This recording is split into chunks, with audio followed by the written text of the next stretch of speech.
日本の語ろう。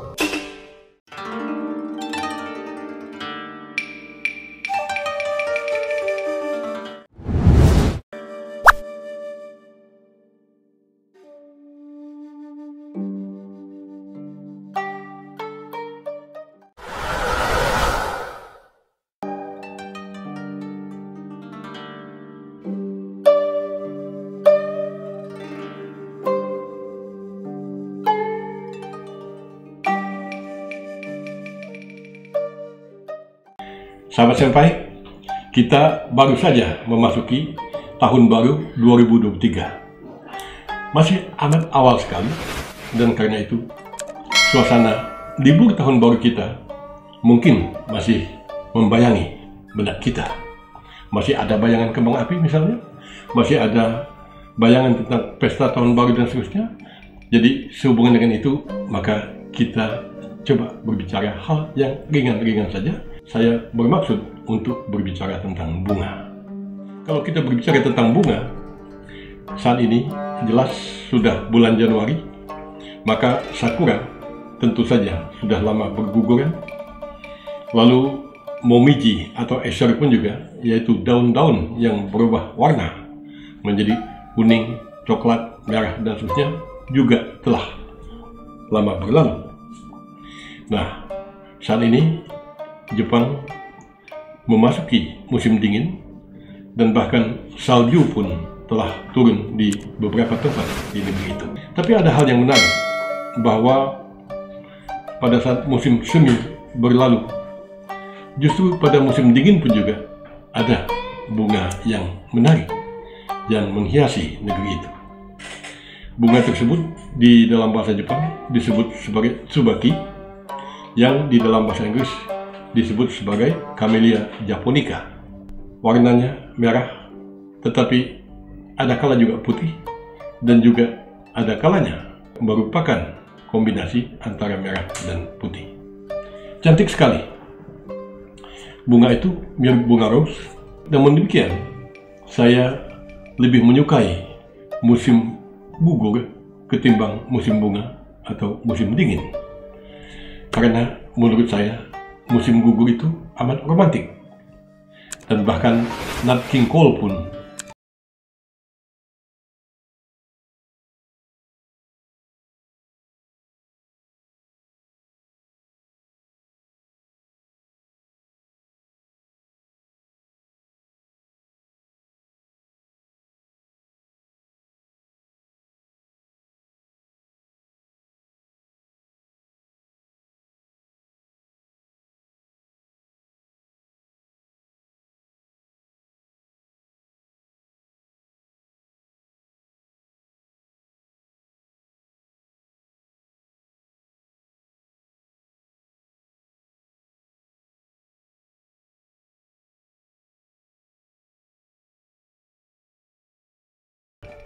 orang sering mengatakan, katakan dengan bahasa bunga.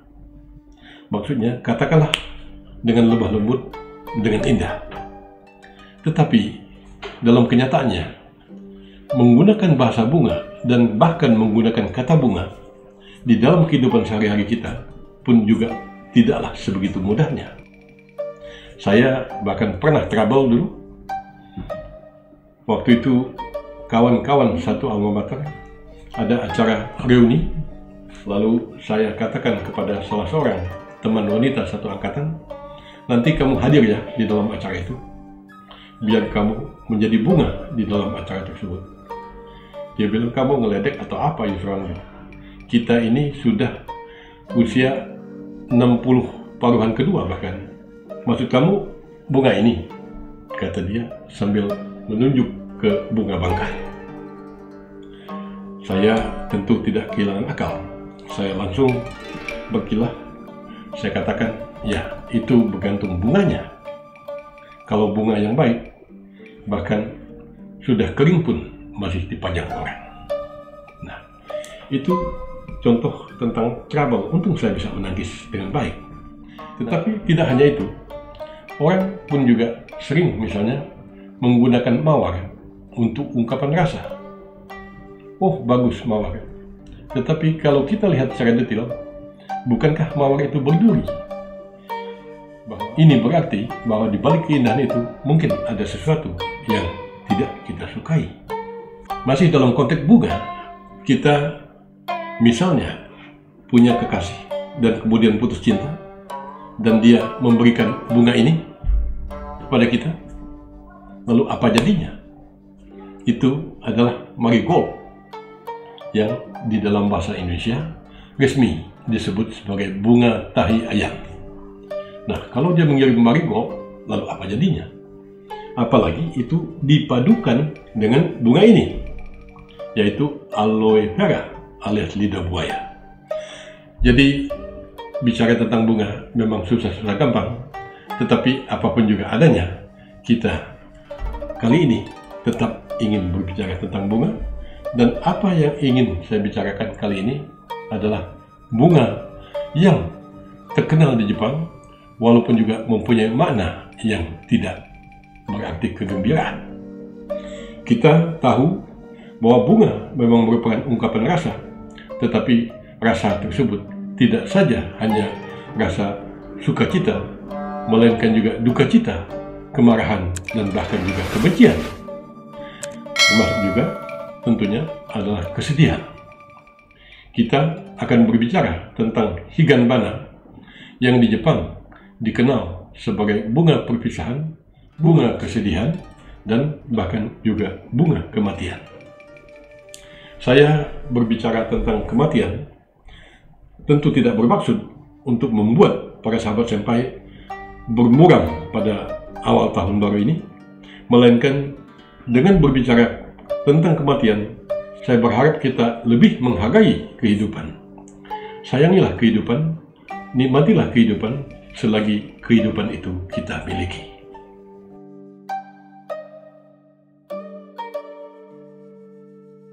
Higanbana di dalam bahasa Inggris disebut sebagai red spider lily. Jadi bunga keluarga bunga lili yang sebenarnya masih satu rumpun dengan bunga amaryllis yang hidup di negeri kita.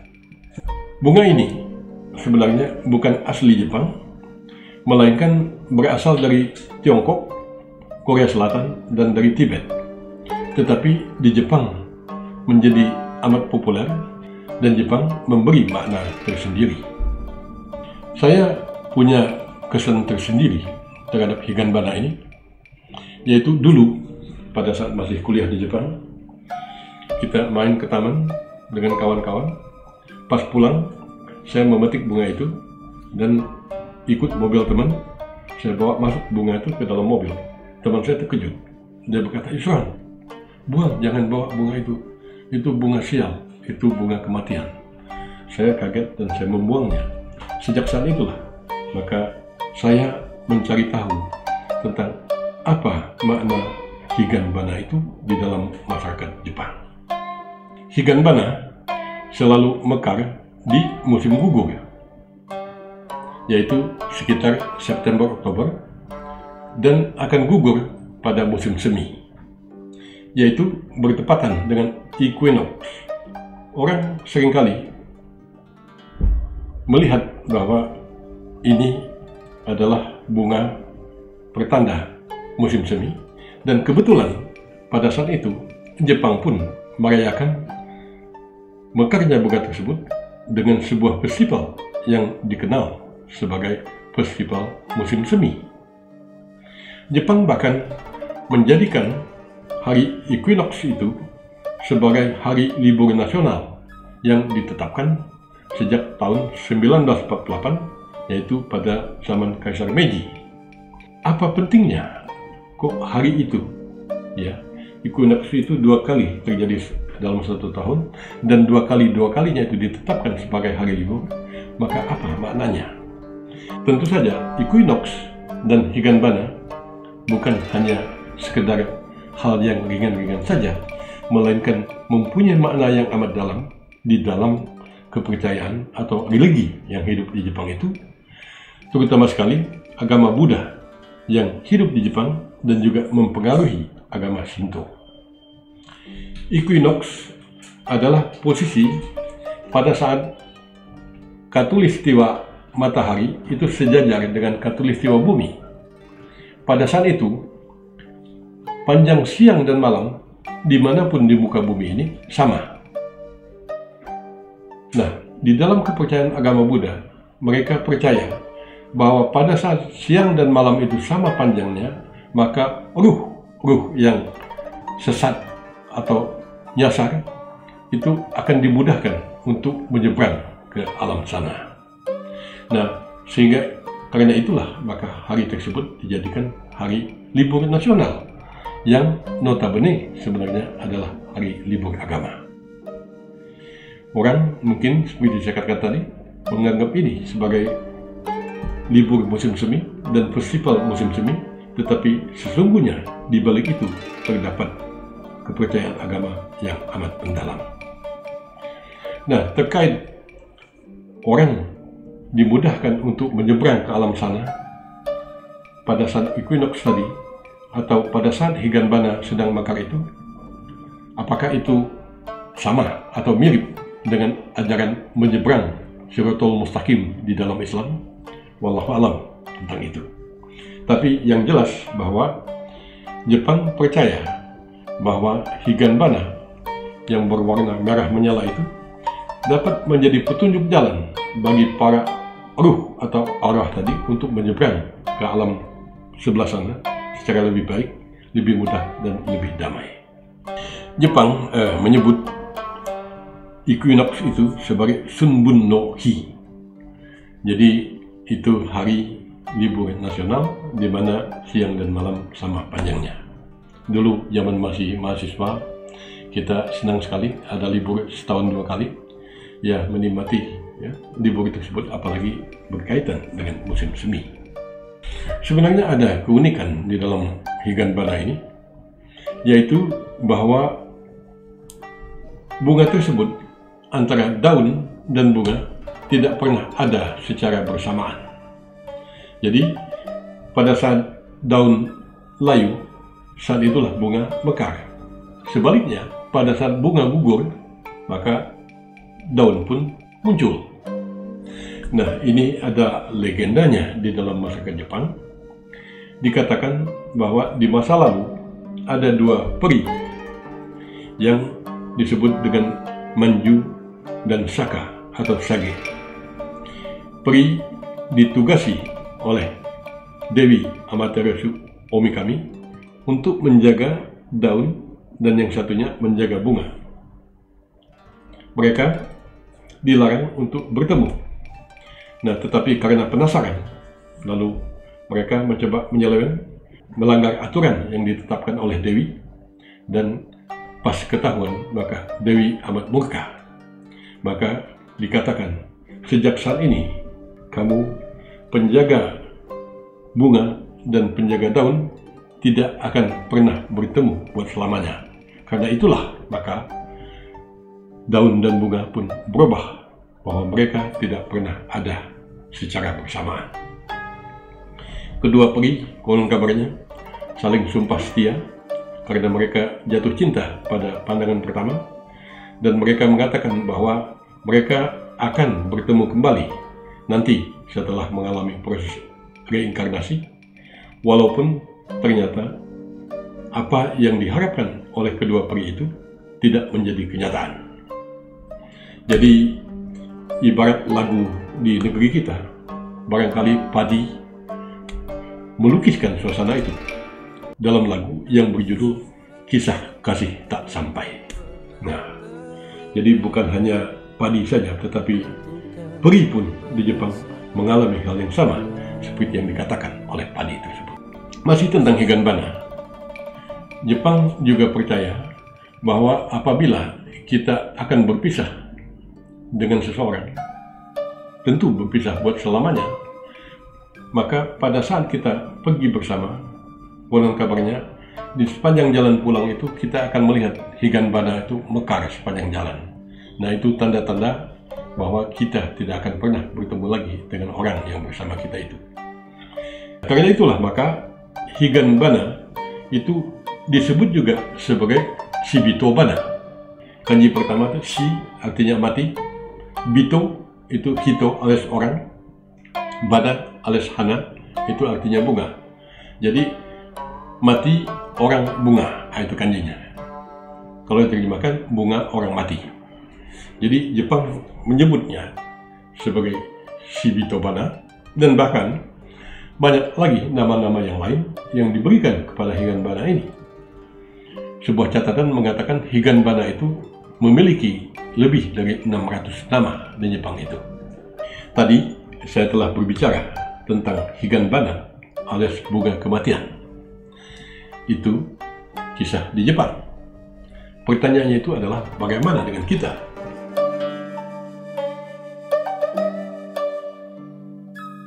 Sama seperti Jepang, kita pun juga mempunyai bunga kematian yang kita kenal sebagai bunga Kamboja. Dan juga sama seperti Higanbana tadi, sebenarnya Kamboja pun juga bukan bunga asli Indonesia. Kamboja itu berasal dari Amerika Tengah dan mulai terkenal pada tahun 1600-an, terutama sekali dikenal dengan nama Plumiera. Itu adalah nama Charles Plumier, seorang ahli botani Prancis yang meneliti bunga tersebut pada tahun 1600-an. Kamboja banyak sekali varietasnya, mungkin ada ratusan juga. Dan di kita pun kita mengenal banyak sekali juga jenis Kamboja. Namun yang kita kenal sebagai bunga kematian itu adalah Kamboja yang berwarna putih atau putih dengan sedikit nuansa kuning. Sebenarnya mengapa Kamboja ditanam di kuburan di tempat kita, dan karena itu muncul cerita-cerita mistis dan seterusnya. Walaupun di Amerika Tengah tidak ada kisah-kisah mistis yang berkaitan dengan Kamboja. Nah, persoalannya Kamboja kita tanam di kuburan itu alasannya cukup sederhana dan praktis. Pertama, Kamboja itu amat rindang sehingga dapat menjadi pohon peneduh. Tentu akan menyejukkan halaman pekuburan sehingga orang yang berziarah pun juga mungkin tidak perlu terlalu tersengat oleh sinar matahari. Tetapi selain itu juga ada alasan lain, yaitu Kamboja itu selalu gugur pada saat belum layu. Dengan begitu, maka tentu harum Kamboja itu dapat menjadi penyejuk juga bagi suasana pekuburan tersebut. Nah, kembali kalau kita berbicara Kamboja sebagai bunga kematian dan kemudian cerita-cerita mistis, maka seharusnya tidak demikian.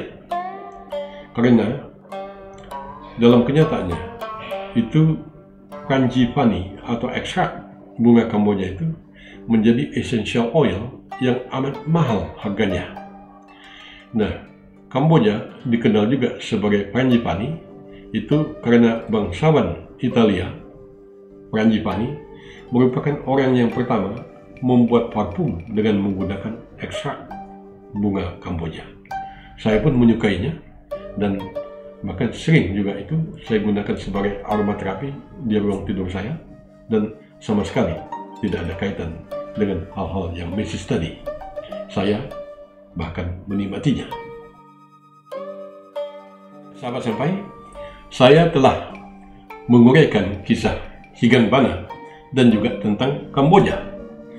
Itu bunga kematian, tapi perlu saya tegaskan bahwa saya tidak bermaksud untuk berbicara tentang kematian.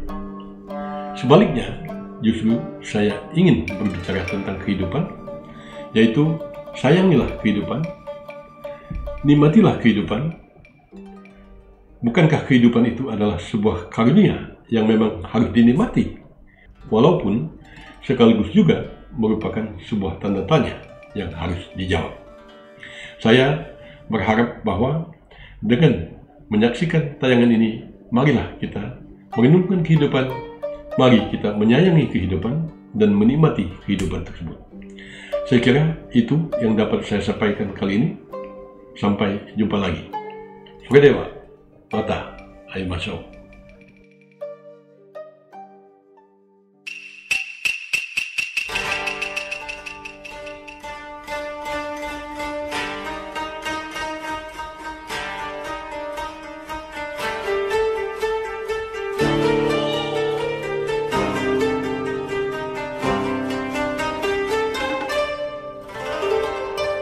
Nihon no Kataro.